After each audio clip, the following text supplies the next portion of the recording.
Okay, there it goes. It's live. Yeah, the live period. Yeah. Cool. All right, so you guys are not on camera, but we're live. So here we go. We're not on camera? Yeah, it's like just like half your bodies minus your heads.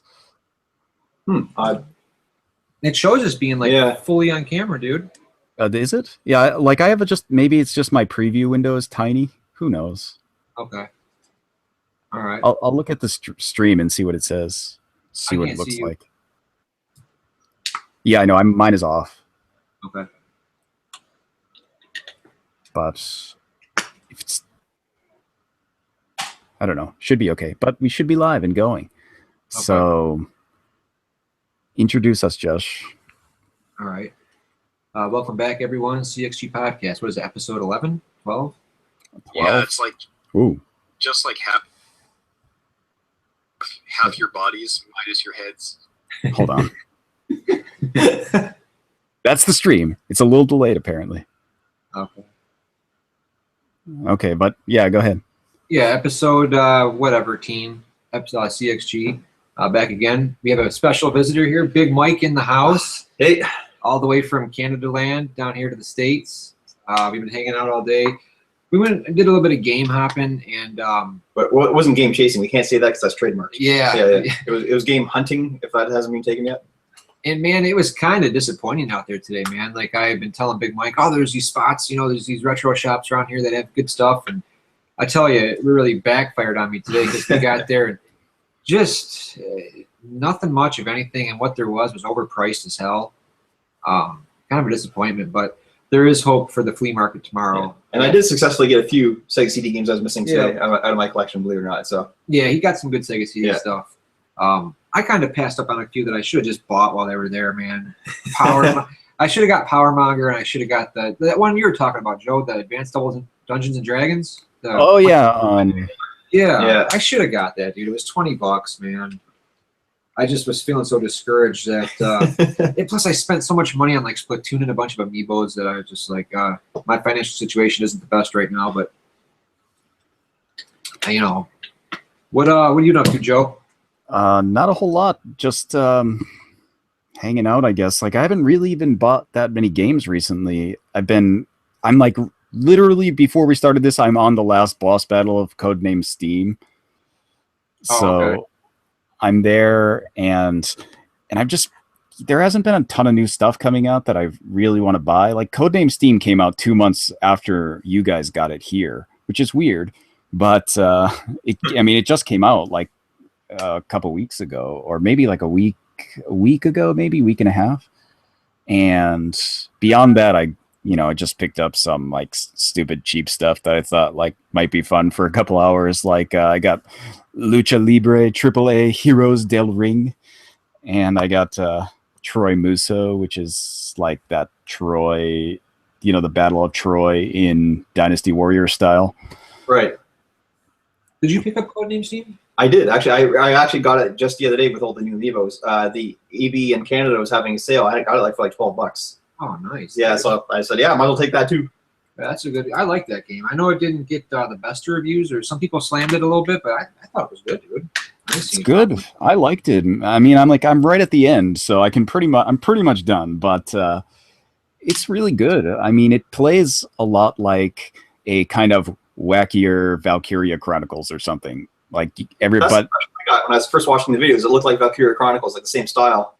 It's pretty similar. I mean, you go. I mean, it doesn't have the same. I mean, it's grid based instead of that kind of like Steam based or whatever. I mean, it still has that same kind of thing, but one grid equals one block of Steam instead of like, how it's kind of like a clean line with Valkyria Chronicles.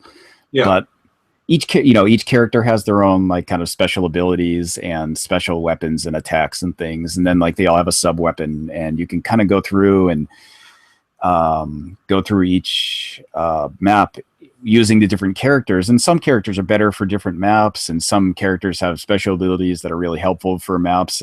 But it's not necessary. You can just like pick who you like, and the characters are all cool. They're all like kinds of like American folk characters and kind of characters from books and things. It's pretty good. I have, and it's also like bizarrely an HP Lovecraft story. It's got like all these. It's got a Necronomicon and a Shoggoth, and like it's got all types of Lovecraft stuff. Like you play it and you think like, I think like all the games I've been playing recently have been like mysteriously Lovecraft games. Like, I was playing Bloodborne forever, and Bloodborne like halfway through suddenly becomes like a Lovecraft game, and then Codename Steam also like partway through it's a Lovecraft story. What's that one you like too? The Call of Cthulhu. Yeah, on the original Xbox. That's a good one. It's a really good one. If you've ever read the story that it's based on, like it's pretty close to like what's happening in the story. Like you go to the hotel and like the guys are chasing you through, and you have to like push the, whatever it is, the drawers in front of the door to block them and stuff. That's all in the story. It's like plays exactly like the story. Yeah, it's a good one. That, and I really liked the other one. I'm not too big into the first person, but I like that one, and then the Arx Fatalis. Remember that one? Oh, Curse, right? Oh no, are you? Oh, I know. Yeah, sorry. I got two different games mixed in my mind. I know the one. Curse I like too. That's the survival horror, like in the Mummy, like that pyramid shit. Yeah, that's badass too. But the Arx Fatalis is actually by the guys that did, I think, Dishonored. I think the same studio did Dishonored. You know what? I actually completely forgot about that game. Yeah, it's a good one, man. That's another good one. That's on the Xbox. It was like from the Xbox. It was on PS2 or it was like Xbox and PC. Like they got some exclusives that run on PC that PS2 didn't get. And those are two great ones, the Call of Cthulhu and the Arx Fatalis. And that's the one system we were talking about earlier. It hasn't gotten expensive for yet. The Xbox, you can get shit for dirt. Like there's like a few games, like I think Conquer is like $40. Yeah, and like I think Stubbs the Zombie we were talking earlier was a little bit on the pricey side, but other than that, you can still probably pick up like Panzer Dragoon and Jet Set Future for a half decent price right now. $20, $25. Yeah, dude, that's a steal. Everybody that talks about wanting a new Dreamcast and all the Dreamcast too, it's sitting right there, man. Yeah. The Xbox original. It's true. There's so much good stuff on the original Xbox, like way more than you'd expect. And I mean, for me, it's hard because there's not a lot of those games didn't come out in Japan. Right. So, but there are a bunch of Japan exclusives that are bizarre. Like there's like, there's the one where you fight dinosaurs, and then there's the other one where you're like the president in a mech fighting. That's what is that? Something with wolf in the name. Wolf Chaos, Wolf Chaos, something maybe. It's not coming to me. But did you get there's one game actually, it's funny, I just bought an import original Xbox game, and I bought it because I have a Japanese 360 and apparently it's compatible with it. Let's see, I'm probably gonna pronounce this wrong. Magatama? Yeah, that's Magatama. Yeah. I have that. It's really like dark. Yeah, it's kind of like an action horror I don't know, it's kind of like like you're like not like a samurai, you're like a kind of like a magical ninja or something. I don't know what is going on in that. But you kind of run through, and it's really like all the environments are really dark, and you're kind of fighting weird monsters and things that show up. It's a pretty good game. I had just seen it recently on a video. Someone did a bunch of stuff on import games, and I'd never heard of it before. And but yeah, it's funny you mention that, like the amount, because I know obviously the original Xbox did very poorly in Japan, but still, it's still got like some exclusives that we surprisingly enough, like some of those games didn't even come out here in North America, which doesn't make sense, where the Xbox actually had most of its success. Yeah, it's weird because there are a couple of like Japan only Xbox games that one that I'm talking about, Metal Wolf Chaos, is like, it's really expensive, and like it's entirely in English. Like there's no reason why couldn't have been released in North America. It's made by From Software, who also does Demon Souls and Dark Souls and all that. And it's like wacky and weird, and it should be, and it's in English. That's why it's so expensive, because there weren't that many made, and they all get exported. So it's like now like $100 game. I'm gonna have to look that up, man. I'm gonna have to. That's gonna be on the purchase list there. But there's also the kind of Jurassic Park-ish one where you're fighting dinosaurs, and I think that one is also in English. But trying to look over at my shelf here with the stuff. There's a kind of Valkyria Chronicles type of game that actually it's a lot more like Project like Codename Steam is, because it's grid based and you have like a certain amount of movement points, but it's kind of a strategy RPG like that. I can't see the name. It's too far. Too far. Eyesight too bad. Yeah, I can't see. I can't remember the name. But I'll have to get you to send me a list of some of the ones you have, because I'm definitely missing. I only have a few actual Japanese original Xbox games, and I'm definitely missing like that dinosaur one I've never even heard of. So it's that'll be something new for me to check out. yeah, I can't remember. I'm pretty sure dinosaur is in the name though. So like I can't remember the name. I can just Google that, that Japanese dinosaur game Xbox, and see if it shows up. It'll probably show up. Kid Sure You Can just mentioned. I don't know if we were talking about this earlier, but Joe, I think we were talking about it. Does anybody have that Kuon game? Oh yeah, that's the horror game by From also. Yeah, that's PS2 only, right?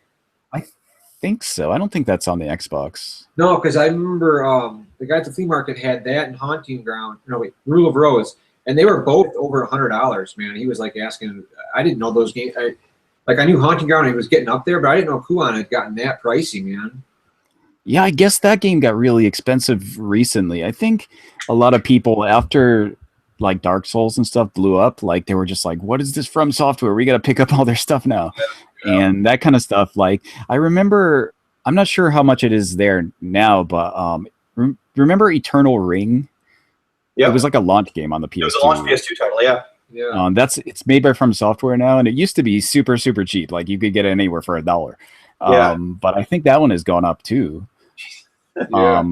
I think like pretty much all that stuff. Trying to think of all the other ones. There's actually a From Software kind of strategy game that's an Xbox exclusive called Thousand Land, and it looks like really cartoony and bright and colorful, and you're kind of like have these like little bases that you're trying to protect from being destroyed. It's really weird and kind of like an interesting game. And that one's also an Xbox exclusive that's Japan only. I don't know if it'd be playable without knowing Japanese though. It's like a pretty box art though. That's the important thing,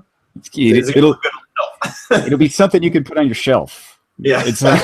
But I don't know if you'll be able to play it. I can't see the chat, so I don't know if anybody is chatting, but there's like, it says there's not, but like on the YouTube page it says there's like 15 people watching, so I don't know why the chat's not showing up. Yeah, it's on the side. If you go to the Hangout, if you go to the actual stream, it should be on the side. I can go there, but it'll start repeating the the stream will start coming through on both ends. Okay. So there you go. Started coming through, so I had to close it. But I mean, there used to be a way at least where I could you can open it and just display the chat, but I don't. It doesn't seem to be working on mine.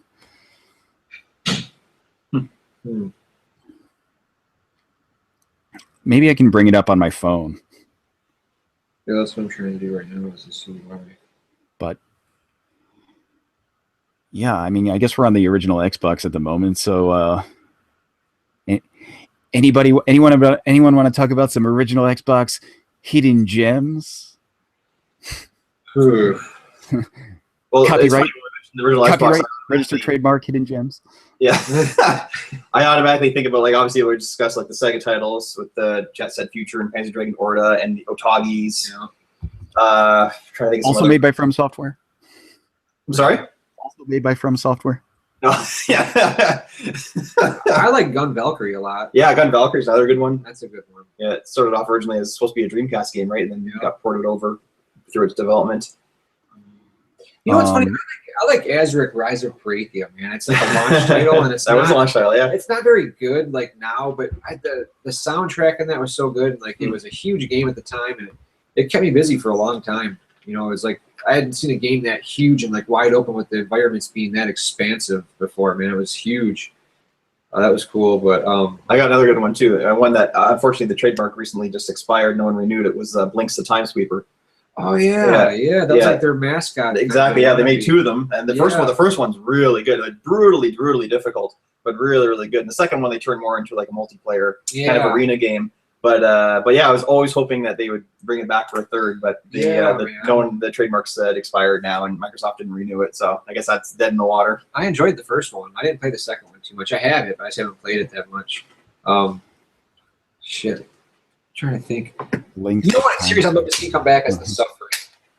The Suffering on the Yeah, that's right, because there was two of them on the PS2 and Xbox, right? Yeah. And we didn't get any on the 360 or PS3. Yeah, you could play it in first person or third person, and there was like the Stan Winston Creature Studios did the monsters, and they were all based on like forms of like capital punishment. Like there was like the injection, like the needles, the lethal injection. Yeah, there was like the electricity. That was a badass. Yeah, so I remember the electric chair creatures. Yeah, walk around with those little like blades for feet. Man, that was creepy. That was creepy as shit, man. Man, there's a lot of good stuff on the original Xbox. Have you guys played any of the what's it called, Legacy of Kain games on the Xbox? There were those two that came out. There were what, Defiance and Blood Omen 2 was the other one. Yeah. Yeah, I love those games. That's another series that's prime for like a comeback, man. And especially now that Crystal Dynamics is kind of back in the driver's seat now, right? Like they really, they should be getting after the Rise of the Tomb Raider. Well, I'm assuming it's going to be super successful. They should just get the blank check to do whatever they want and do like another Soul Reaver or a Legacy of Kain game. They have that, what's it called, that online kind of arena game that's Nosgoth? Nosgoth, yeah. I know what you're talking about. That one is, I mean, it's the same world. But it's just like hunters versus vampires in an arena. Right. Did you guys like the Soul Reaver games better or like the Blood Omen? I really like the original Soul Reaver because I played it on the Dreamcast version. Like I didn't even play the PS1 version. I played it on the Dreamcast. Same with me. I did the same thing. And I never did. I know Part 2 was a PS, at least over here, is a PS2 exclusive, and I never did get the try Part 2. Yeah, it is exclusive. I played I in all honesty, I think I prefer Blood Omen. I like Soul Reaver a lot. I think it's a great game, but Blood Omen I played first on the PS1, and it's kind of like the isometric. Yeah, it was more like a Zelda kind of. Yeah, I really like that style of game. They just don't make it anymore. So like, it's the kind of thing where, recently I bought Blood Omen again and then transferred it to my PSP. So it's a kind of, I have it on my PSP ready to play again. Because I really want to play Blood Omen after, because it's that kind of thing where it's like a computer RPG on the PS1. It's pretty similar to the way like they were making computer RPGs in the mid 90s, but put onto a console experience, which wasn't real. They weren't what nobody was really doing at the time. It was just, so you're talking. It felt more like maybe like an Ultima or Baldur's Gate style. Yeah, it's a lot more like that. Yeah. But I mean, it's not as refined as either of those. But it's still, I mean, the setting is really cool, and then you start the game and you get killed immediately. You get like torn apart by dogs or something right in the beginning of the game. Then you're suddenly a vampire.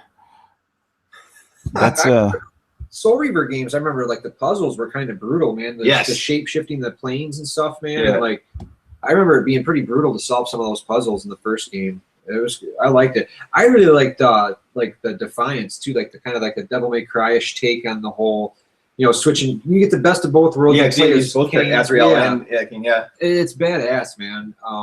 I liked it. I'd like to see an update, like kind of that where you can play as Kain and Raziel, where they, the puzzle elements plus like some action. That'd be sweet. More of that. But I'd take anything I could get for a new game in the franchise. I don't care.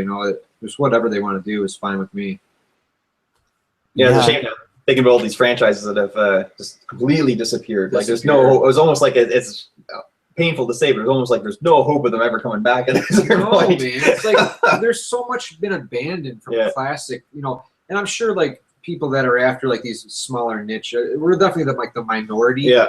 But come on, man! Just for Sega alone, there's so many games that should be brought back, like Streets of Rage. We were just that earlier. Phantasy Star, Vector Man, Chikan the Forever Man, Kid Chameleon, for Christ's sake, dude! Come on!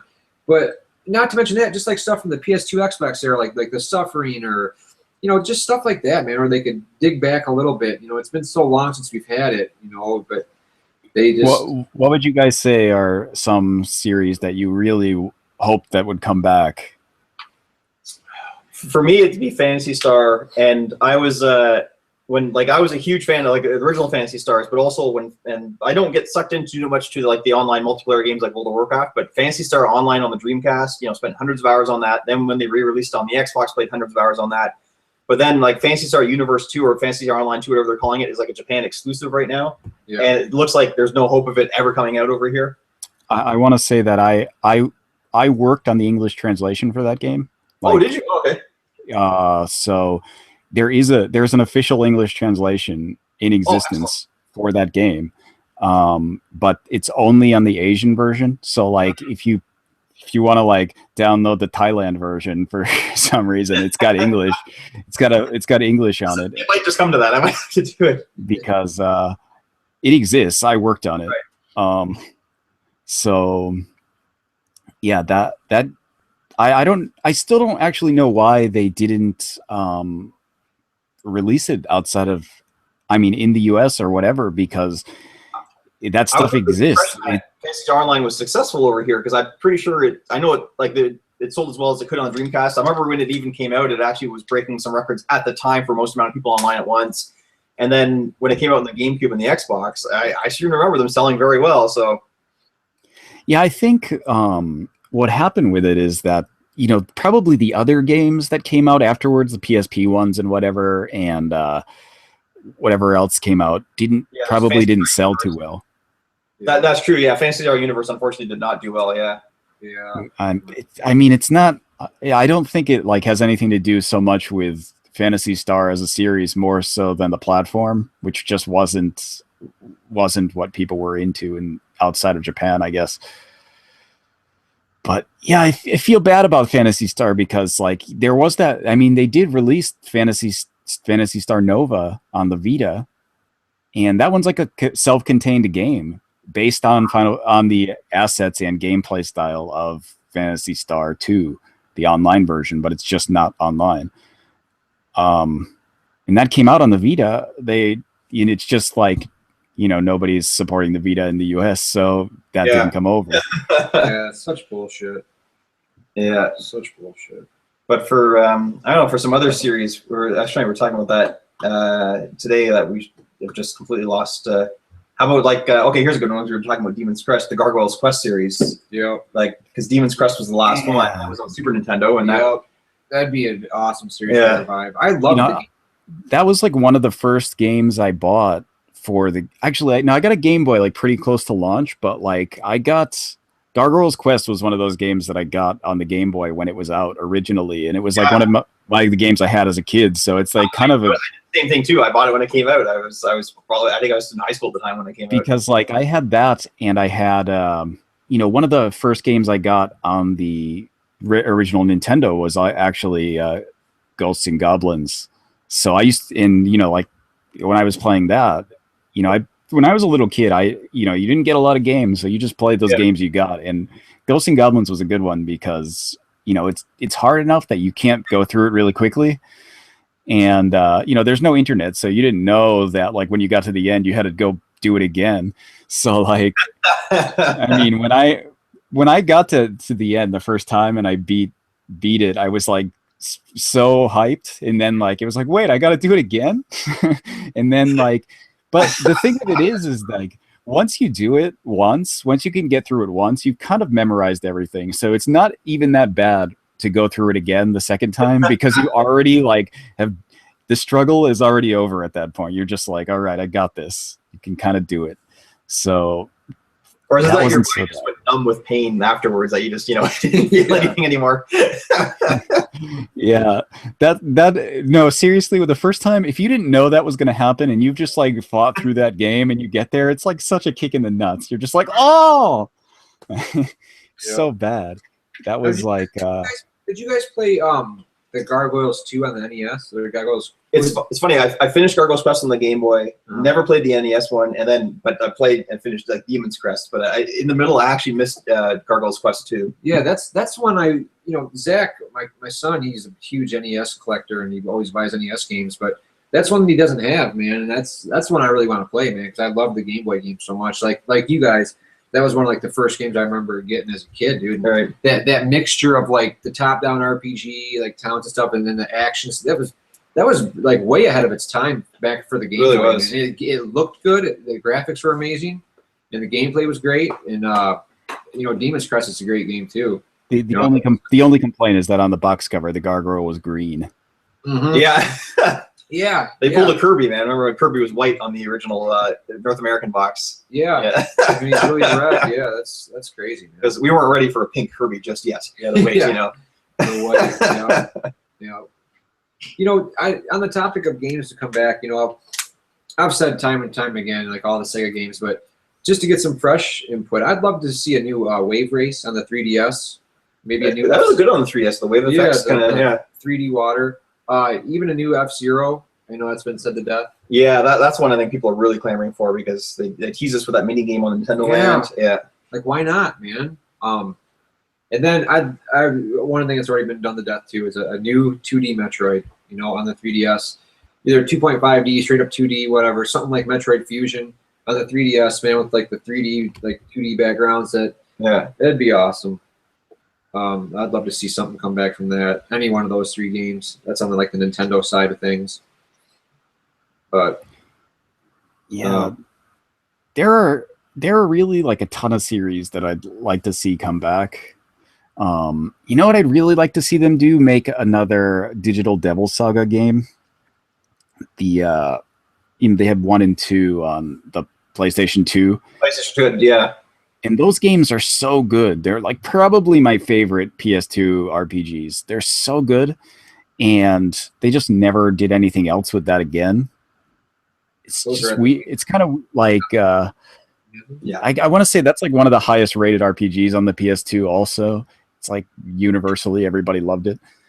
Yeah. And then they just never did anything. There's like been this in Japan in Famitsu magazine, they always list the games that are upcoming. There's like a big section of stuff where there's upcoming games, and on each system they have like a stuff without a date. And sometimes there's stuff in there that doesn't have a name, and it's just like stuff under development. That's like unannounced stuff that Famitsu knows about. So like you'll go through and you'll look at the systems, and on the Vita there's unannounced Shin Megami Tensei series game. And I'm always hoping that it's just more Digital Devil Saga. But where's our BioShock on the Vita? Still waiting for that. They didn't even start making that, I guess. Like it was supposed to be a strategy RPG. I think they had they had the title card ready to show it at E3, and that was it. Yeah. Yeah. It was like somebody threw it together for the president. Capcom showed Resident Evil for the PSP. Remember that? They had the title at the E3, like Resident Evil coming to the PSP. Okay, I'm still waiting for it. I love Resident Evil. I'm still waiting for my PSP Resident Evil, which I know that happened with the 3DS too. Remember, like before the 3DS launched, they had all those games listed, like Saints Row on the 3DS and stuff. And you're like, whatever happened to that Saints Row game? Yeah, there's a lot of stuff that what there was an article posted the other day. And it was back when Capcom was really pushing the GameCube. And there was that one canceled game from the Final Five. I think it was called Dead Phoenix or something. Yes. I think it had Phoenix in the name. Either Rising Phoenix, Dead Phoenix or something. But that was, like, to me, the most interesting looking of the new games that was coming out. It looked awesome, man. Like, it's sad that didn't, be sure to get product number 3 though. Which I do like that one. You know what? I'm actually. I know it's like again, it didn't get reviewed very well. I actually really liked it. Yeah, I love her. I love how she like dances while she shaves and stuff. And that sexy body of hers on those suits that she has. That was great. But I think it was called Dead Phoenix or something that never came out. I'm not sure though. Man, Capcom like totally sold me on the GameCube. Like the reason I got a GameCube was because of Capcom. Yeah, they supported it. and really high quality games on there too. Like not even if you just like obviously Resident Evil 4 is the king, but just like Killer 7 or Killer 7, yeah, and just like it's freaking and Beautiful Joe. Beautiful Joe. Yeah. Resident Evil Zero. Yeah. You know? Yeah, I think it was Dead Phoenix, man. That was a really good looking game, man.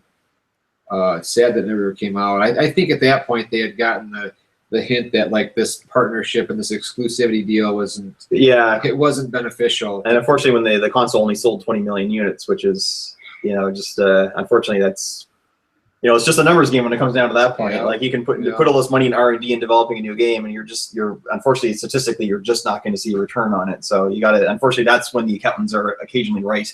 Yeah,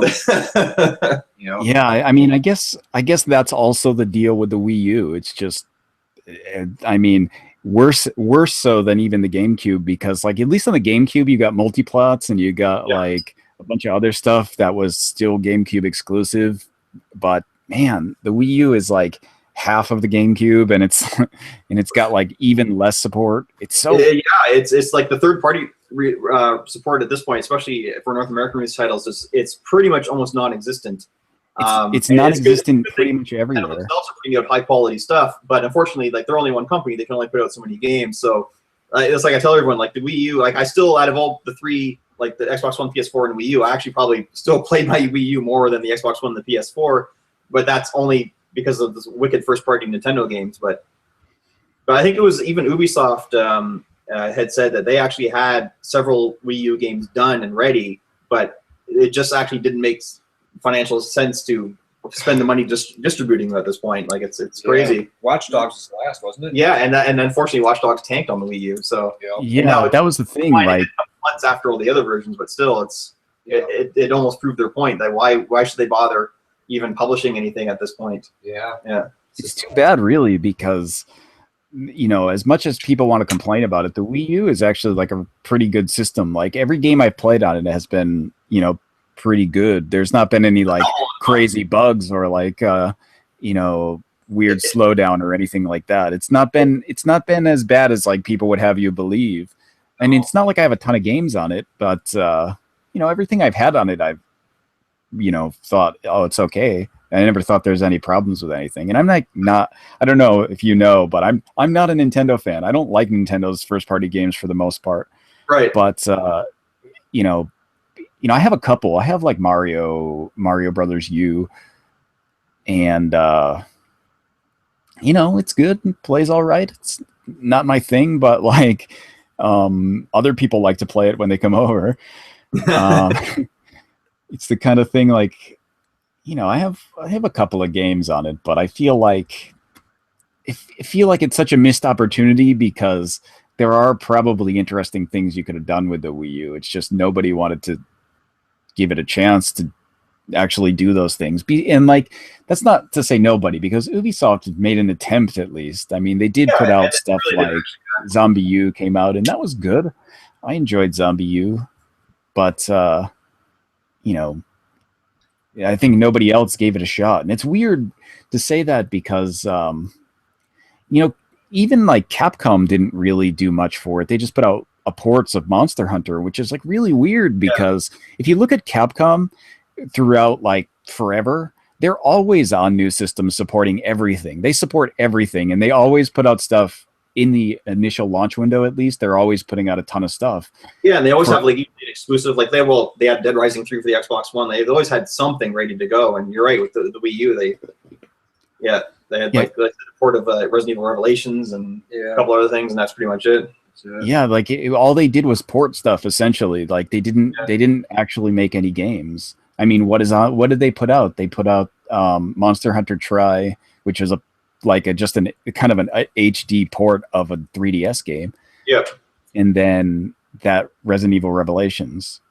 Yep. And then I think that's it. I think that's it. That's it. And like a lot of companies did that. EA pretty much was just like, we'll put out this many months old. They just ported all the old stuff. Like, here's Mass Effect 3. I know you guys like if you're only played Nintendo, you haven't played the other two, but here's part 3 for you. Yeah, it was just weird because like everybody put out these games, and like Ubisoft made some stuff, but you know, they also just like threw out Assassin's Creed. Yeah.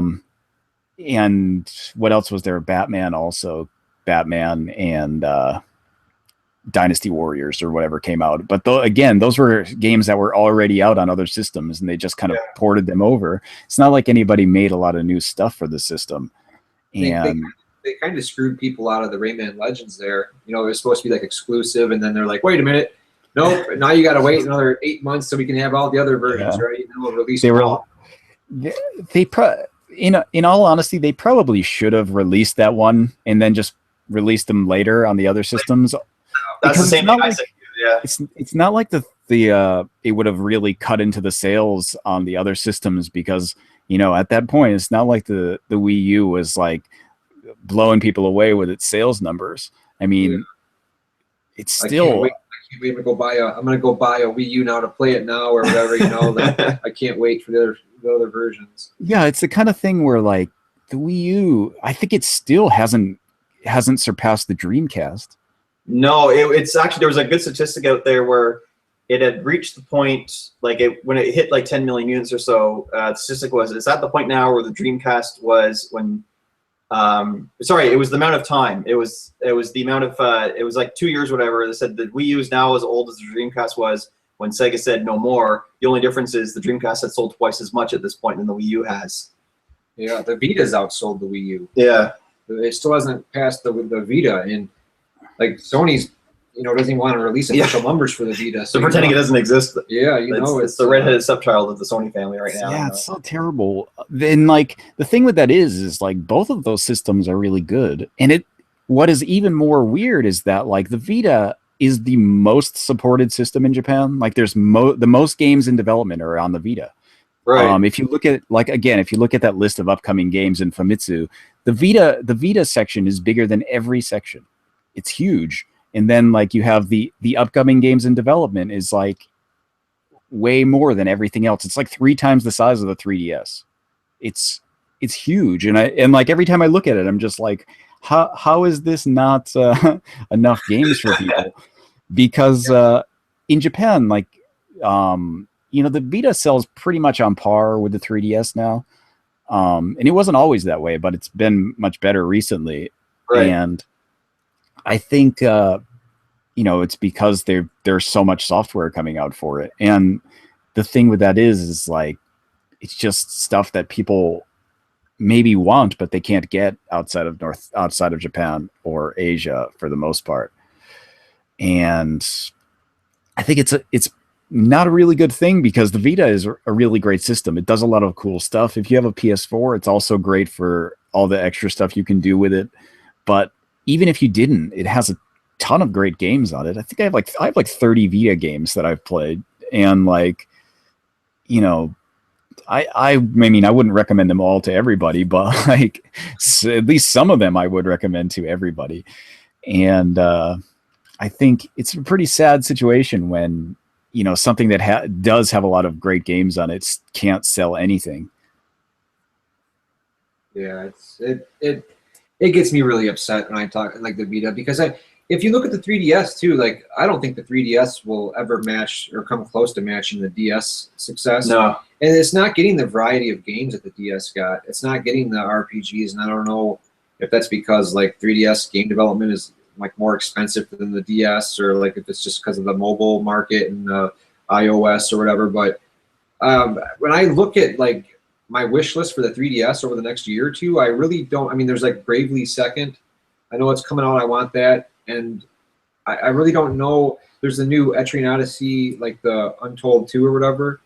But other than that, I'm really not sure of what else is coming out for the 3DS in terms of like new IPs or sequels to anything. It's kind of a question mark. You know, I guess we'll find out more at E3, but we're not getting the variety of 3DS stuff either. You know, it's kind of underperforming, and I don't know, man.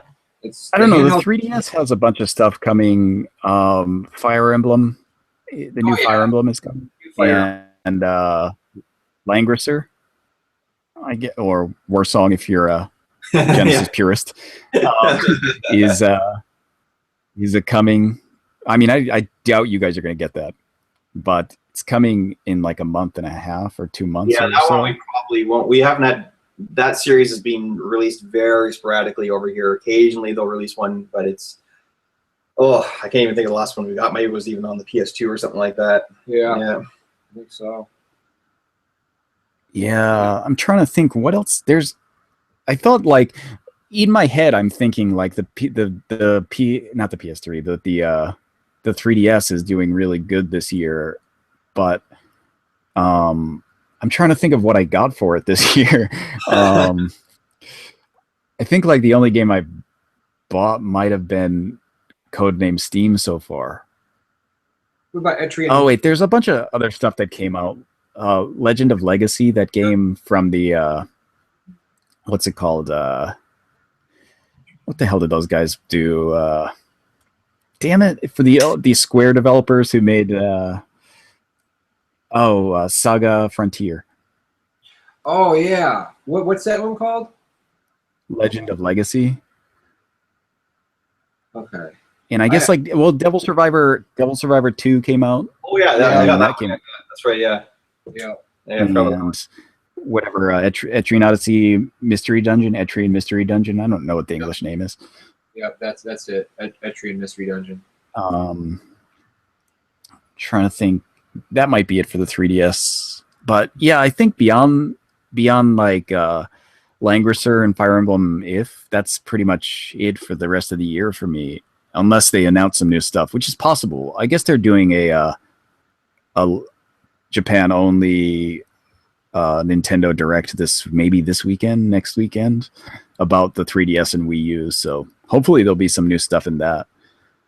Joe, you forgot the game that I've heard you gush about uncontrollably, and that is the Animal Crossing interior decorator, wasn't it? Fucking hell. I know you were excited for that, man. You can't. Man, you know what? I have Animal Crossing on the 3DS, and I didn't buy it. My friends all play it in the US, and they're like, "We're gonna buy it for you and make you play it." So they bought it for me, and I played it with them. So like, and essentially all I would do is go on and try and ruin their town when I'd go to just visit their town and try and ruin shit, because that it's kind of how I play Animal Crossing, because I don't want to play Animal Crossing. But yeah, Animal Crossing, like, I had it on the GameCube, and this is the reason they always want to play, because we'd always play together on the GameCube, and I always played it on the GameCube just to get the Nintendo games on it. You know, like, all right, dude, I got Clu Land. I'm totally excited. And then, so we always used to play that and like bring memory cards over each other's houses and whatever, and like play Animal Crossing. So like after that, they always get Animal Crossing and play together. So this one, now that we can do it online, like they were like, you gotta get it. And I was like thinking, like, what am I gonna do in Animal Crossing? There's no free games in it anymore. Yeah, it's all about getting that town improved, man, and public works and catching bugs and fish and filling up that museum. Yeah, it's like like civic duty for the game. Holy crap. Yeah, I have a hard time understanding the appeal of Animal Crossing. Like, I kind of see, like, it's kind of cute and fun for like a little bit, but once you're playing it for like, once you're past like 5 hours, you're just like, oh, am I just fishing and catching bugs from now on? Like, what am I doing?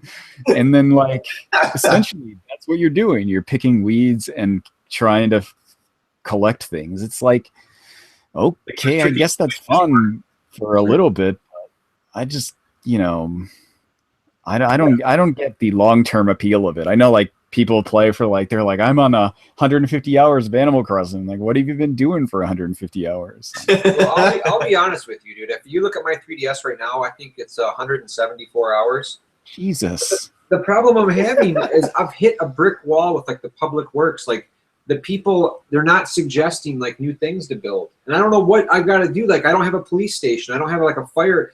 I don't know how to get these people to start suggesting. All I can do is like make new lampposts and like, like a town clock or a fountain or a bench. Yeah, Mike, do you play Animal Crossing? Have you played it? I don't. It's funny. I think I just own the GameCube one, and that's it. I have a friend at work though who goes crazy for it. And she talks about it all the time, and I don't. I don't know, and I have no, I can't make fun of a game that just gives you nothing but busy work, because I play those constantly, but it is just a bizarre concept, that's for sure. Like, I can't make fun of a game where I spent, tons of hours playing games like Seaman on the Dreamcast, which is essentially just talking to myself, so. Yeah, but like the thing with Seaman is that like there is a chance that he's going to say something funny or goofy or like something weird is going to happen, because you don't really know what's going to happen with Seaman. And sometimes weird stuff might happen. I mean, I think people have figured out all that stuff by now, but like at the time, it wasn't like you could look up what Seaman was going to do or what he was going to become. So you had to kind of do it every day just to see like what weird stuff was going to happen. But Animal Crossing is like, it's literally like busy work the game. Here's my stats, Joe. I don't know if you can see this or oh shit. It's just there we go. 161 hours and 47 seconds. That's you've been playing it for 2 years almost. Like the average play time, an hour usually. But yeah, for some reason, just being a mayor and kind of like custom. I mean, I went all out, like did all the sidewalks and like planted certain trees along the sidewalks, and I had tree, lamppost, tree, clock, benches around the fountains. It's really quite a gorgeous town if everybody wants to come check it out sometime. My house is like a triple rise mansion with like fully furnished music room and like a workout room and like a bathroom and bedrooms, and the basement's all pimped out with like the fortune cookie Nintendo items. Like I've got an R-Wing in there. I've got an F-Zero car. I've got a Mario Kart buggy. I've got the Pilot Wings, the plane. I put a lot of time into it, man. And I never really played Animal Crossing. Really, I messed around with the GameCube version. I really didn't get into it that much, but for some reason, the 3DS version, man, the GameCube one is the best one because you get a ton of free games. That's the hook. That was the hook for me, at least, where I was just like, what new game can I find in this thing? Where can I get, and like the games weren't like super great games or anything. It was like a lot of those like early black box Nintendo games, like golf, but golf. Clue Land was in there, and that was a game I also had as a kid, and it's kind of like a weird puzzle game. That's a very bizarre game to get the hang of. That's for sure. Yeah, you have to like once you get the hang of like the kind of swinging around on the corners, it gets really you get used to it. But I had it as a kid, so I was like really already used to it. So playing that game is like I could imagine it would be like pretty frustrating for people now to play, only because like it is kind of a weird mechanic that no other games use. I'm sure on like NES Remix, because you had to do a bunch of Clue Land games on that. I'm sure that confused a lot of people. That's I haven't played that. Did you download it, or did you get the physical copy? At the time, I didn't realize they were going to release a physical version, so I downloaded part 1 and part 2, and both me and my girlfriend at the time sat there like all night until we got like rainbow stars on every single. Like we've got both versions 100% complete with rainbow stars and everything. We were just totally addicted to it. Yeah, I've been like thinking. If I find it somewhere, I was just going to pick it up cheap, but I haven't seen it around because, like, it's the Wii U. And, but it's the kind of thing where, yeah, I was like excited for punch out challenges. Yeah. Because Punch Out was like another game that I didn't have it as a kid. Like Mike Tyson's Punch Out, a friend of mine had it, and like every day after school we'd go to his house and play Punch Out. And playing Punch Out after school is like one of those memories I had. And like I was so much better at it than the kid who had it, that like it was just like me and him would play it, and then like eventually there was one day where I finally beat Mike Tyson, and it was there was cheering going on. His parents came in and was like wondering what was going on. That's a great accomplishment. I was never able to do it. I couldn't actually even get to him. There was the guy before him, Super Macho Man, or something like that. Man, yeah. That's as far as I could get. Actually, I personally could not get to Mike Tyson. Yeah, that I have it actually on the 3DS. I downloaded it from the Virtual Console, and I beat it on the 3DS too. Wow. Just recently. It's not so bad. Like once you get I mean, in that one version, it's not Mike Tyson; it's Mr. Dream. But That's right. like, I mean, fight's the same. And if you can last like the first half of the first round, like all you got to do is survive. Then he stops like every shot being a one-punch knockout. It's just like real Mike Tyson, because if you can last past like a minute, then he's all gassed, then you can continue on. Does So Mr. like, Dream have like a criminal record as well, like Mike Tyson? Do they put that in the he's not a rapist. Okay. At least That would be hilarious if they put that in there. at least if he is a rapist, he's it's not mentioned in the game. He doesn't say anything about eating your children in between rounds or anything like that. No. No, he doesn't bite you either. That's hilarious. Joe, what are you looking forward to when you like any E3 stuff you'd like to see happen come true? Man, I just want Fallout 4. It's like the only thing I'm hoping gets announced. Fallout 4, and if Fallout 4 is announced, I don't care. I'll just ignore everything else. Fallout 4, I'm happy. If no Fallout 4, I have nothing. I don't know. I can't think of anything that is going to be. I guess they might announce a new medieval game. Well, I've seen screenshots of like one that looks like a really plausible looking new like updated medieval game, and I thought like maybe that's coming on the PS4. So that would be pretty interesting if they announce that. which did you guys like better, Medieval 1 or 2? Which one is on the PSP? The PSP was a remake of. Actually, wasn't the PSP remake of the first, like both of them put together? I can't remember. I can't remember either. I have the second one on PS1, but I've never played the first one.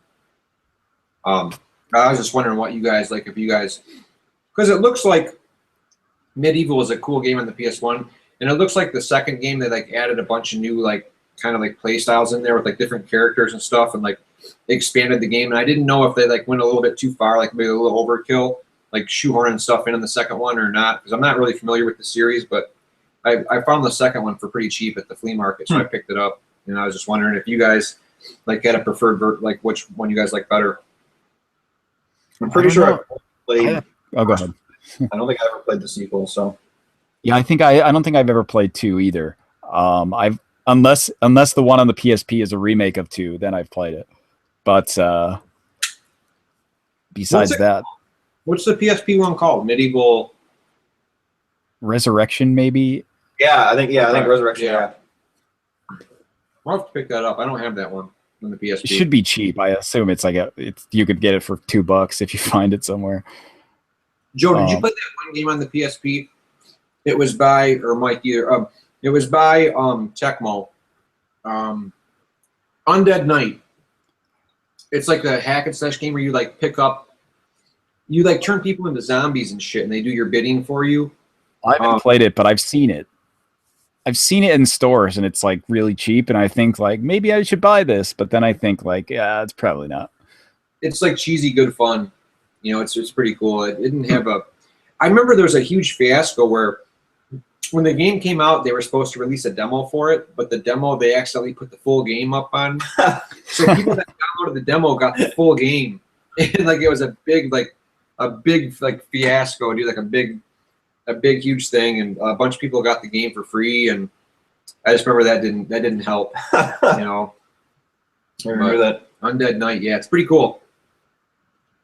But yeah, I had no idea they're making another Medieval. That'd be good. Yeah, that would be good. I want The Last Guardian. We were talking about that. Come on, man. The Last Guardian. It's about time, right? What the shit, man? Obviously, it's not coming on PS3, so just give it to us on PS4.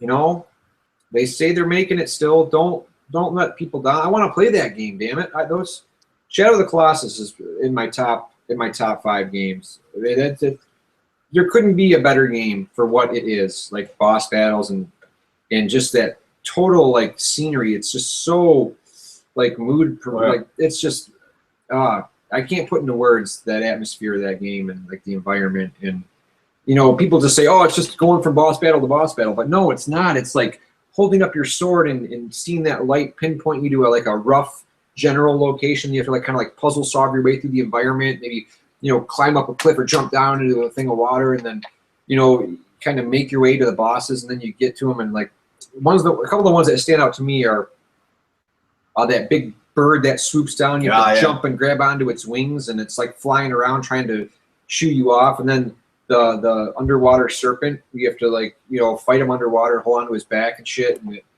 man, that's such a good game. Such a good game. And I want to see The Last Guardian. Damn it. I want it there. All right, I finally figured out how to get the chat to work on my phone so I can look at it. Is it going? Because mine's just sitting here stuck. Yeah, it's stuck, but I can manually refresh it. Has there been comments posted and stuff? Yeah, there's a bunch of comments. I hate that 'cause I can't even reply to what people are saying. I see. Like, I think the comments are hard to understand what they're mentioning because like they're not in context. They're probably in context when we were talking. Yeah. So it's hard to figure out like what they're mentioning. But SNES Mapper is talking about Okami and F-Zero, so probably games to bring back. Oh, okay. Yeah, that would be did you guys like the Okamaden on the DS? Did you guys play that one? I never got a chance to play it, I unfortunately. haven't played it either. It was pretty good. I was pretty faithful to the original. I thought it was good.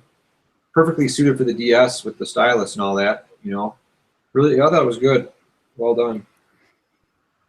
Yeah, I feel weird about those kinds of games now because like Clover is not making them. Yeah. And it would probably feel strange to have a new Okami without them working on it, unless they got them to work on it. I mean, that'd be cool. But that'd be a great PR move from Capcom if they wanted, because I know a lot of people are upset with them to get them back in everyone's good graces. Like literally, just bring back Clover Studios. Yeah. Well, I mean, just ask Platinum to do it. Just ask Platinum. Just hire Platinum. I mean, it's not like they haven't done that before. It's just the people they choose are usually shitty companies that don't do anything. So it's the kind of thing where I can see why Nintendo paid Platinum to make Bayonetta 2. I mean, I doubt it sold anywhere near spectacular, but I probably sold enough to cover the cost, I'd assume. Yeah. And if Capcom did something like that, like make a new Devil May Cry with Platinum, I think people would be hyped for that. Make another Beautiful Joe with Platinum doing it. I think, there's a lot of options there for stuff that could happen. It's just not happening. Well, hopefully at the E3 there'll be. We were discussing earlier, like when you mentioned games we're hoping coming out. I was saying like, here's what I wanted at the E3. I want to be surprised by something, because with E3 everything gets so leaked ahead of time, or it's everyone already knows. Like these press conferences aren't exciting anymore because everyone already knows everything that's coming out. I want total freaking surprises. I would love, like we were discussing, like for even like say the Xbox booth, like to come out with like, now they're saying they finally got Rare off of doing Kinect games. Like Rare comes out and shows off like a new Battletoads or just something that will blow everyone away. That would be cool. I mean, I would love to see that. And they have been saying like Rare is bringing back some old IP at E3. So, if it were Battletoads, that would be awesome. Yeah. Or an actual Banjo 3. Joe, what do you think about the rumor that Microsoft could be potentially purchasing Silent Hills? I'm not sure that it's real. It seems like way blown out of proportion if it is real, and but if it is, good on them. Like I'd rather the game show up at all than not show up. And if it's going to be a Microsoft exclusive, okay, one more reason for me to buy an Xbox One. Yeah, at least, like I said, at least we'll have it. When we're talking about it, it's one of those things like where, like obviously this time of year where there's so much fake E3 news coming out, it's hard to siphon the real stuff from the fake stuff. But this would be a good idea because obviously since Phil took over the Xbox division, he's done nothing but good things for them. Like he's realized, he's got rid of all of Matrix mistakes, but he is actually listening to what people want, and if he's been paying attention to the internet like everyone has, he saw the reaction when Silent Hills got canceled. So it would make sense for him to go after it and just throw a bunch of money at Konami to try to get it. Yeah, I mean, it does make sense because, you know, it's not like the Xbox One has a ton of compelling exclusives right now. Right. And, you know, something like that where people were really hyped for it would be a good move. I mean, not like $1 billion move like the rumor is saying, but like, but the, I mean, because that makes it sound stupid. But like, you know, E3 has a lot of stuff like that all the time where there's around E3, there's all these like fake leaks. Like every year you get like, here's a list of the games that are going to be announced at E3, the leaked list, and it's always wrong. Yeah. And like, you know, there's always that. It comes out every year. I bet you there's one coming out in a week or two. It's the kind of thing like you'll see it. But you know, it's the kind of thing where it would be cool to have some surprises. There would be, you know, I assume that Sony is going to start showing off their headset thing, the VR headset. Yeah. And I saw that at Tokyo Game Show, but I didn't get to use it because the line was already too long and they had cut off new people. So is that basically like having a 3D TV like strapped to your head? Is that basically what it is? Kind of like a type of deal? I've never used one, but like I don't know what to expect, you know. Yeah, that's the thing. Like I don't either. And like some people, you know, makes some people kind of like motion sick. Yeah. So it's the kind of thing where like if they can get that worked out and it's cool. I don't think it's 3D though. I don't think like the screens inside are like 3D screens like the 3DS or something. Yeah, but, I think it's just, well, they're jumping on the VR. Like VR is back now, right? With I remember in like the early '90s going to a mall in Toronto and trying out VR for the first time. They strapped that, you know, that 30-pound thing on your head with the one controller, and you're playing a game where everything was just flat shaded polygons moving around, and it's hard to believe. Like after here we are, like was it 25 years later? You know? Yeah, you know that thing you're talking about was so big. It was on the news everywhere. Like I remember when that came to my state, and I was like, man, I gotta go see this. So we went, and it was fun, but it was not like amazing. Where it was like, oh my god, I can't believe this is happening. Yeah.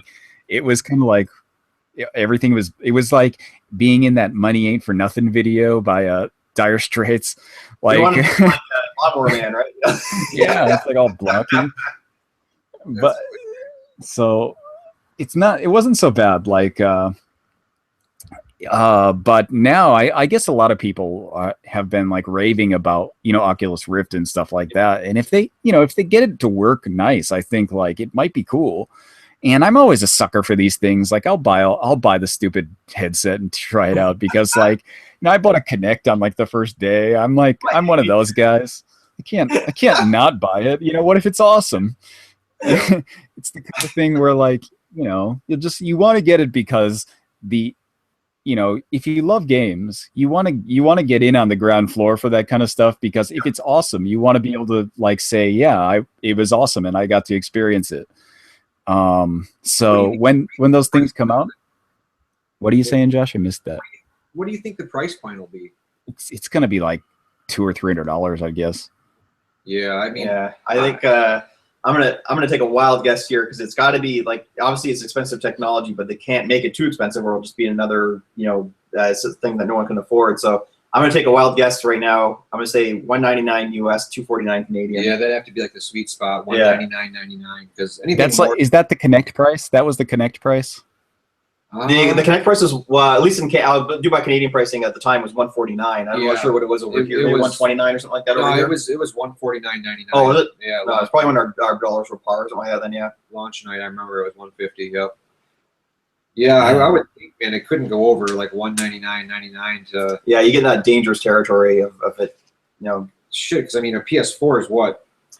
And that's the key why it can't, because the PS4 is only $399. So you can't make it. You can't make it the same price. You can't make it $100 less. Like, let's cut it down the middle. Yeah. And I would say even if it does come out at $200, they're probably still maybe going to lose a little bit of money on the hardware. I'm sure it will cost more than that to actually put out there. But yeah, and they're going to have some games ready, man, because they can't just put this thing out and not have like a killer app of some kind. Yeah. Like that one video I saw where like that guy was playing a game where he was like in that underwater like shark cage, and like the shark was like coming straight at him, and like that shit looked really cool, man. Like shit like that would be cool, but don't give me this awesome headset and then give me some piece of shit first person shooter that I've played a million times. Like, yeah, that'd probably be cool in virtual reality or whatever, but like, show me a new experience first before you lay on the old, you know, the old stuff that we're used to already. Yeah. You know, give me something new and fresh to experience this thing with, other than, you know, getting sniped out in Call of Duty, or like, you know, getting camped on, you know, and getting my ass kicked. Where, you know, that's the thing too. Like, there's such a lack of water-based games these days. There's no more jet ski racing games.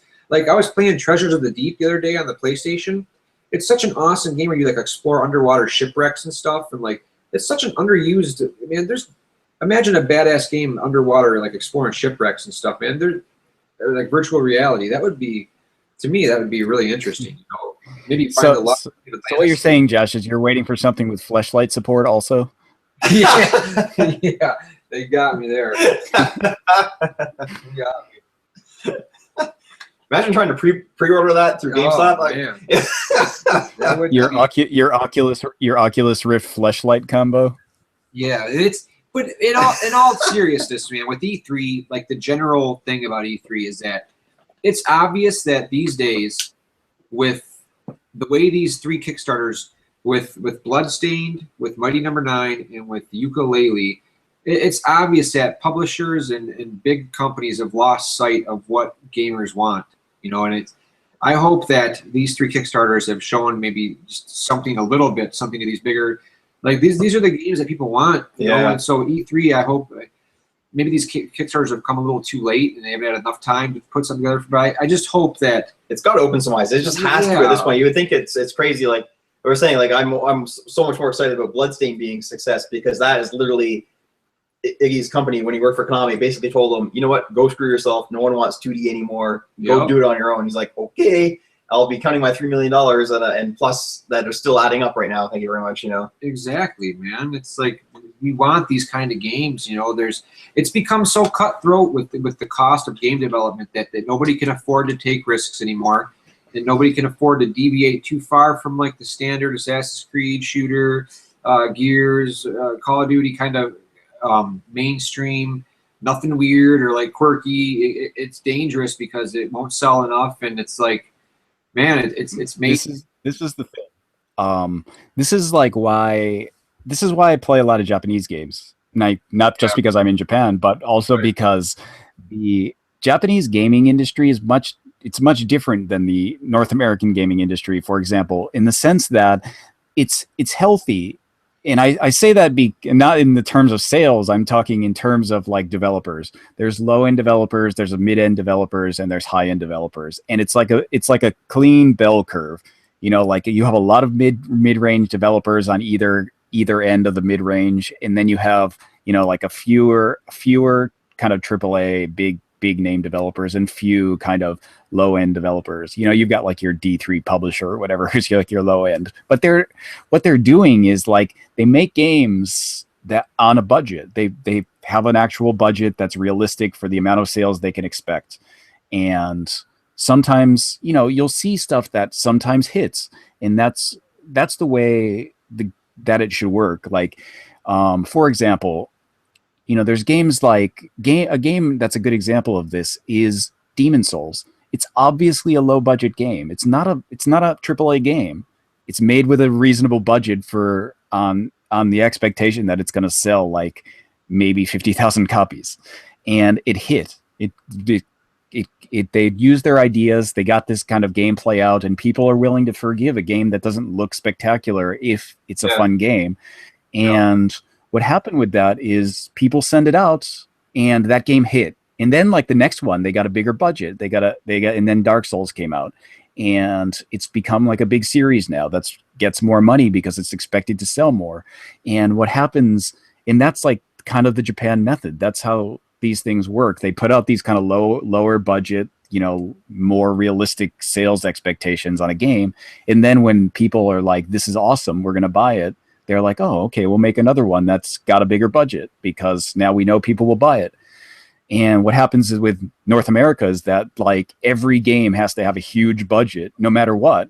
And like if it's got a huge budget and people are okay, well, we'll buy it, but not like everybody is going to buy it. It's still not going to be okay. We were talking before how like EA considered Mirror's Edge a failure because it only sold 2 million copies. You know, yeah, yeah, that's the thing. Like, even stuff like this, the good example of this, like more recently, is The Order. You know, The Order came out, and like it's a new IP, and they dumped a ton of money into it. But like what came out, you know, I've heard a lot, and you know, it didn't get like great reviews, but I've read a lot of the reviews where like the number rating is low, but people are saying like it's a good game. It's just really short, and it kind of doesn't pick up until right at the end, where like you expect the story to continue, but it doesn't. And I think like a lot of people marked it down for that. Whereas like if it were a game that was budgeted correctly, like budgeted for a 6-hour experience and like a kind of here's a test of what we're going to do, then like this probably the same amount of people would have bought it and thought like, well, it's a pretty good experience. Maybe I'll get the sequel, and then they'll make another one with a bigger budget. Instead, it has to be like, here's millions and millions we're going to dump into this, and if it fails or it doesn't sell like an amazing amount, we're just going to never touch it again. And it makes for an unhealthy kind of gaming system where you have like you can only have these indie developed games or these AAA games, and you have no mid-market which cuts everybody out. It cuts like so much of like what made the PS2 so great. Oh yeah, perfect example of the PS2, and it blacklists a lot of developers too. Like what happened to Pandemic Studios when EA was just expecting them to have hit after hit after hit, and they had a couple of mediocre selling titles, and they just cut them loose just like that. It just think about Pandemic. Pandemic is a good example, because that the last game they made was so good, but like it wasn't like a huge seller. It was a good game though, and it was like interesting. It was like interesting open world. It had that cool like color change mechanic, and like that was a really cool game. It's just like it didn't sell millions and millions, and then they were just like, well, screw you guys, you're out of business. And like that's how, you know, like everybody is like used to it now, saying like this developer has gone out of business. But like it's because of the kind of toxic environment that the North American gaming thing is now. It's just like a huge system where like if you're not selling millions and millions, then you're going to go out of business, because the publisher expects they're going to put in a ton of money, and they expect a ton of sales when they should be putting a reasonable amount of money, expecting a reasonable amount of sales. And I think that's what the Japan market does so well. Even like if those games don't leave Japan, they'll budget a game that comes out to sell 50,000 copies, and they can sell that. Right. And I think like it's reasonable. It's more healthy. So like a lot of times people want to talk about, oh, there's a game crash coming. There's going to be another game crash. And I don't think there was ever really a game crash, like a worldwide game crash. And if there is another game crash, it won't be another worldwide game crash. There won't be a worldwide game crash. It'll just be this kind of North American system where it's AAA or indie. Or like Japan and Europe didn't have a game crash. It was just over here. Yeah, that's the thing. I hate when people talk about the video game crash of the 80s, because I was like, like when did that video game crash happen? 1983? You mean the year the Famicom came out? The year the Famicom came out, yeah. Yeah. Like what a tough year. Yeah, horrible year for gaming that year was. It's like, what are you talking about? I hate that. I hate that. It's like it's a myth that's kind of like a very like centralized myth, like only North America. And there was a crash in North America, but like Europe was like the golden age of that like computer, like the ZX Spectrum and all that was like the ZX Spectrum was doing just fine in '83. Yeah, I mean like the Commodore 64, even in the US, the Commodore 64 was doing fine. Yeah. There's so many games on that thing, and like it's just like everywhere was doing fine except North America and Atari, which makes sense because it was like 7-year-old hardware. Imagine that. That's like 7 years from the Atari 2600 came out in the late 70s. It's like 1977. It's older than I am. Yeah. That's the thing. Like, and like the subsequent systems didn't catch on. Like my family actually had an Atari 5200, but we were like the only people I knew ever.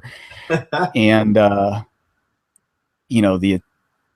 anything after that was like the Atari 800 and stuff like that, the computers. Yeah. And, and that was like the kind of the way they went. And that's what happened. I mean, it just, people were tired of the 2600, especially with even stuff like the ColecoVision was way better in graphics. The Intellivision also, like if you compare the 2600, a game on the 2600 for the same game on the Intellivision, you're like, it's like not even close. Yeah. I mean, Pac-Man is the best example. Yeah, when you were talking about like the developer budgets and stuff, and like you start off with a game like Demon Souls, and it's got a smaller budget, and they see that it explodes, and they give a little more with the next game. And the big thing is I want to mention there is give people more of what they want. And we were talking about this earlier, or it's the Dead Space syndrome, where you get a game that comes out, and Dead Space kind of revitalized the horror genre. They were calling it the next Resident Evil, and like it kind of re-sparked that whole horror genre. So they give us a sequel, which was good. But then it seems like after 2 successful games, they say, you know what, these games are successful and there's a lot of momentum behind it. Let's go ahead and totally change up the formula and give people shit they didn't ask for, and totally change the tone of the game, and totally change the gameplay style.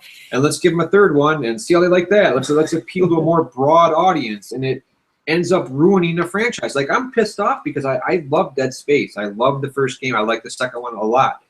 And now I'm stuck with the franchise that was born on the 360 and PS3, and it died on the PS3 and 360 because of what they took, the liberties they took with the franchise, and assuming people wanted some features that were never asked for, and it doesn't go with the series roots, and that's how to successfully ruin a franchise and not let it grow naturally. And it's really frustrating. Like, I'm glad the Souls series with like Bloodborne, as they make more and more games, it still stays true to what fans want in a natural extension, as opposed to cramming in bullshit that no one asked for.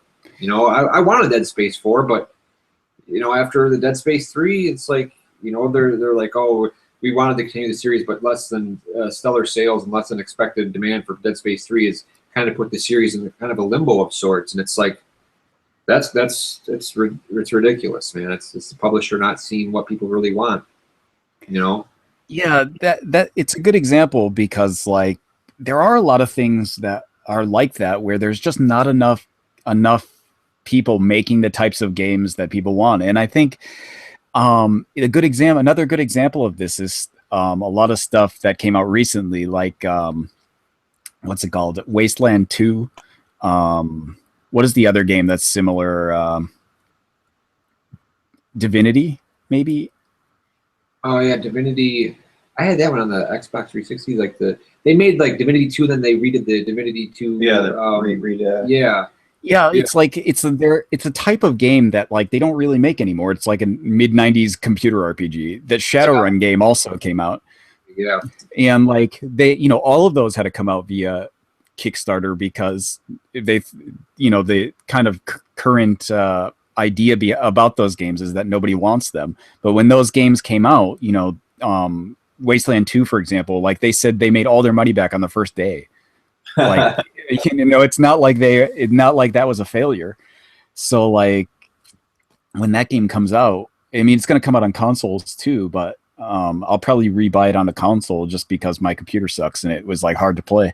But it was good, man. And I'm glad that they're making more of those. The Pillars of Eternity and whatever the Torment game that's coming out. The Torment, Landscape Torment. Yeah. Zach, you want to add anything over here? Zach, you want to add anything? All right. Where did Josh just left? What is he doing? He was swearing under his breath and just kind of wandered off. I don't know. Yeah, it was like it's like that crazed homeless guy. He's just like suddenly started talking and stuff, wandering around. I wanted to see if Zach wanted to add anything, because it's funny. I think we're talking about the Soul stuff, but he kind of, it seems, lost interest in Bloodborne more quickly than he lost interest in any other game in the series. And I was just wondering if he wanted to come on and explain himself why. You want to give it a shot over here live, huh? Well, I played Bloodborne a lot. It's just shorter. I mean, I have no I I got the platinum trophy on it, and I'm just kind of done. Like, the thing with it is like the main game is much shorter than a regular Souls game, but also the the chalice dungeons aren't really compelling. They're all right, but there's so many of them, and you have to do this. It's like the same kind of thing over and over again, and it's not as fun as like you would imagine they would be. Even though like there's ton of extra bosses in there that you couldn't fight in other parts of the game, it's not like the getting to them is not really fun because it's like doing the same like couple of rooms over and over again. It's not fun. What was your reason that you thought like why didn't it just because this guy would play Dark Souls so I mean I got to the point where I'm like, dude, just take this game out, I want to hide it somewhere, because I just kept playing Dark Souls so much, and like what is it about the Bloodborne that doesn't have that lasting appeal for you?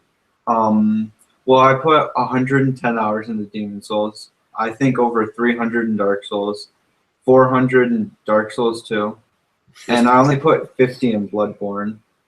And I don't know, it was good, but I can't explain it. It was kind of, I don't want to say boring, but the Chalice dungeons, yeah, they were like really long and really just kind of dull for me. What about the lore? Was the lore, because that was one of the things I really found interesting about Dark Souls, was just how much backstory there was to all the characters, like Seath the Scaleless and what was her name, Gwen? Gwen, yeah. Yeah. Like, what do they do different with the lore in Bloodborne as opposed to the other ones?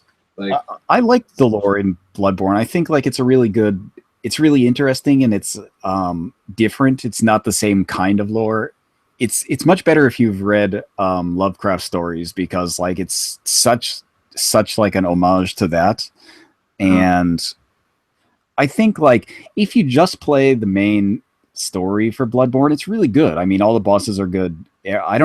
I think I liked Bloodborne's bosses much more than I liked the bosses in Bloodborne in Dark Souls 2, because a lot of them were just so easy in Dark Souls 2, whereas in Bloodborne, for the most part, they're not very easy.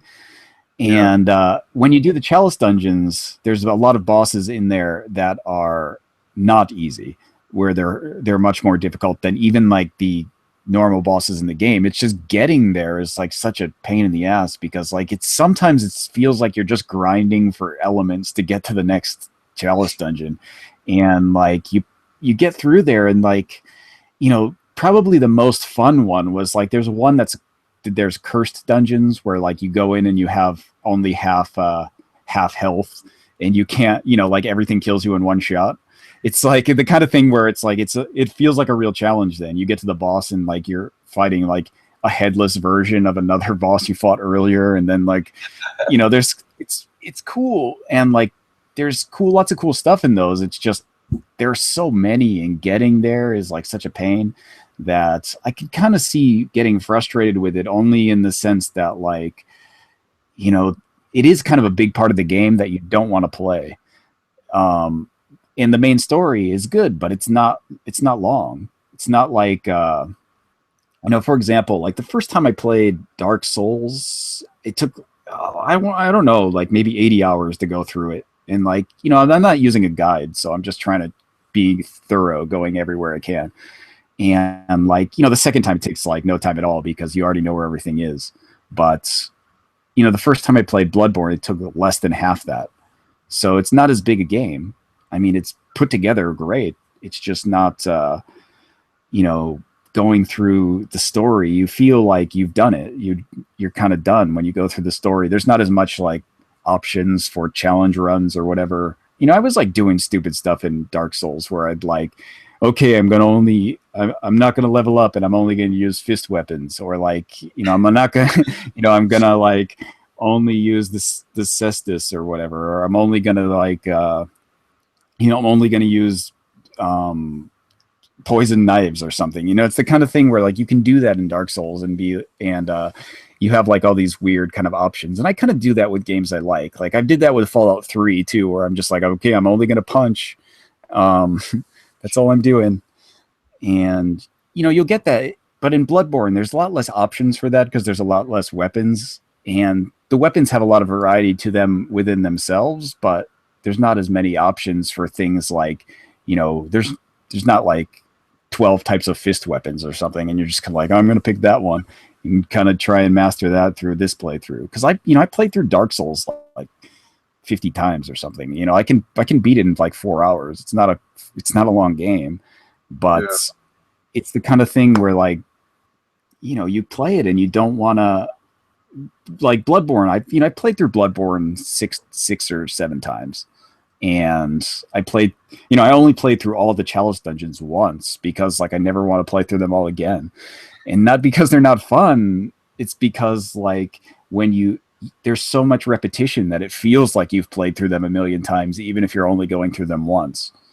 And it does kind of make the game a little bit less exciting to play, even though like the main game itself is really awesome. Like I really would recommend you play it, but so Zach, if you had to rate them, like I want to hear yours too, Joe. But if you had to rate like your favorite, starting from Demon Souls, finishing with Bloodborne, what would you say your favorite, starting number one favorite out of the whole thing? Okay, Dark Souls, and then it'd go Bloodborne, then Dark Souls 2. No, Dark Souls 2 is probably my least favorite. So Demon Souls and then Dark Souls 2. Okay. Are you a fan of those games? You know what? I've never really played them. So I've watched some friends play them, and I think I would throw too many controllers through the window if I played them. I have no problem with tough games, but those games just look so ball-bustingly, Yeah, you should see our PS4 controller. We're missing like we're missing a good chunk of the touchpad. The two analogs are both worn off, like the padding over top of them. None of the buttons stick, which is a good thing, but touchpad, half that's gone. So you haven't got Dead or Alive yet. I don't know. So Joe, what's your ranking order? I probably have the same rating as Zach does. It's pretty much the same, but I think I'd probably say Dark Souls, Bloodborne, Demon Souls, Dark Souls 2, and I think they're all good. I mean, I like all those games. It's not like I'm not putting Dark Souls 2 at the end because it's bad. Just like it's like it's the worst of the best. It's kind of like you can't have you can't all be a winner, but you can all be great. So it's the kind of thing where like I played Dark Souls 2 6 times or something. I played through that 6 times, and I played through Bloodborne 7, and I played through Demon Souls, I don't know, 12 or 15 times. But that's much. And again, that one's much shorter. And Dark Souls, I don't even know. I mean, it's probably like 50 times. Like I've been to like gaming events where like I've just played through it in a couple hours at a gaming event. It's like that kind of thing where like it's just like not the kind of thing where can even remember. Like it got to the point where like I played it on the Xbox 360 and the PS3, so I played it on both systems and played through it multiple times with multiple characters and like plus multiple times with the same character. So like I did go through it like 8 times with one character. It's the kind of thing where like once you get it, you kind of know where everything is, and it gets much shorter. It just gets shorter and shorter every time you play it because you kind of know how to beat the bosses. You know where to go. You can skip stuff that's unnecessary. You can blow through that game pretty quickly. And like the first time I played it, it was like so long where I'd be like stuck on a boss for 10 hours. And then like, like now I can beat the entire game in half that. So it's like, it's so a really good. What about their new game? What, Scalebound? Is that what it is? Scalebound? No, that's made by Platinum. Yeah, it's Platinum. Yeah, it's from Soft. Have they announced something new after Bloodborne, or is that they haven't said anything? Not that I know of. Okay, I got it mixed up then. Scalebound looks interesting though, but we haven't seen any gameplay of it. We've only seen that one trailer. Really show it off because I know like that's I think it's an exclusive, right? It's Microsoft publishing Microsoft. It themselves or something like that. So now, From Software, when they made Demon Souls, like they announced 2 new exclusive games, and the PS3 got Demon Souls, and the 360 got what, Ninja Blade? Isn't that how that worked? Yeah, I think so. It did. I don't know, but they made a couple exclusives for the 360. They made what was that? Enchanted Arms. Oh, that's right. Yeah, I forgot about that. Yeah, I forgot that was them. That wasn't bad. Yeah, very underrated. It wasn't like, listen, it wasn't the best. It was no Lost Odyssey, but it was still a good RPG. Yeah. Yeah, like the one character really got on my nerves, and I'm sure like it wasn't because he was like whatever, but it was just really annoying, like flamboyantly annoying. Yeah. But the battle system was cool, like the grid and the characters was cool, and so that was a good early RPG. I think I've got the box with that one with like a book. Yeah, it came with a little manga in there as well. I paid $40 for that like a year ago at Kmart. Yeah, that Kmart before Kmart stopped selling games now. But yeah, and I enjoyed Ninja Blade too, man. I thought that was like a QTE fest, but it was so over the top and so out of control that it was pretty cool. They also did what Tenchu from Software did like later on. They didn't do all of them, but they did all the later ones. The 360 one and I think the PS2 one. I'll bet you it's pretty good, huh? The new Tenchu, the what was it called on the 360? Dark Assassin or something, or it was. Oh, that was the one. I think that was one on the PS2. The one that Sega published. Okay. Yeah. Okay. I don't know what it's called. It got kind of mediocre reviews. Okay. Huh. Yeah, but I liked the Tenchu series at first, but I don't know. It's like 11:30. We better wrap this shit up, man. We got some stuff to do still. I'm starving. I'm off to go play Pathfinder with it's pen and paper RPG day for me. Oh shit. Hey man, the Pathfinder movie I thought was really underrated. The Pathfinder. Is there a movie? With Carl Urban? I don't know if it has anything to do with what you're doing. There's a movie called Pathfinder, dude. It's got Carl. Man, I don't know. Pathfinder is like Dungeons and Dragons. Yeah. Just when you play it, just call yourself Carl Urban and confuse the crap out of everyone you're playing with. Yeah, it's a kick-ass movie, man. Vicious Vikings, man. Oh, it's fucking brutal, dude. But yeah. Well, Joe, you enjoy yourself, man. Enjoy that pen and paper. Say hi to all them beautiful Japanese women for me. Tell them I'm coming soon. You should come soon. Yeah, I want to, man. For my sanity, my sanity's sake, dude. I've got to get out of this country for a little bit and just. Well, you can do step-ups. You can come visit me in Canada for Canada, then Japan. You're like driving distance from Canada. Japan is like a 20-hour flight. You're baby steps, Josh. Baby steps. I'm gonna do it though, man. I gotta go. Oh, I've got to go there and see that shit, man. But this is a good time, man. It's always nice getting on and doing it. And now that we've got this like Google Plus shit kind of figured out, man, this is the way to go here, huh? Yeah, much better than the way we were doing it the other time on Twitch. Yeah, what a fucking nightmare that was, man. Yeah, nightmare problems. My Skype deleted itself. I had to re-download it, and then it was frozen and stuttering. And if we had video, the audio cut out, and then the chat couldn't hear it. It was a fucking nightmare. But all right, Joe, have a good time, man. Yeah. Well, thanks again for having me on, guys. Really appreciate it. All right. Thanks for being on, and I guess we're done. So see everybody in the chat later. See ya. Bye. Even though I didn't see the chat one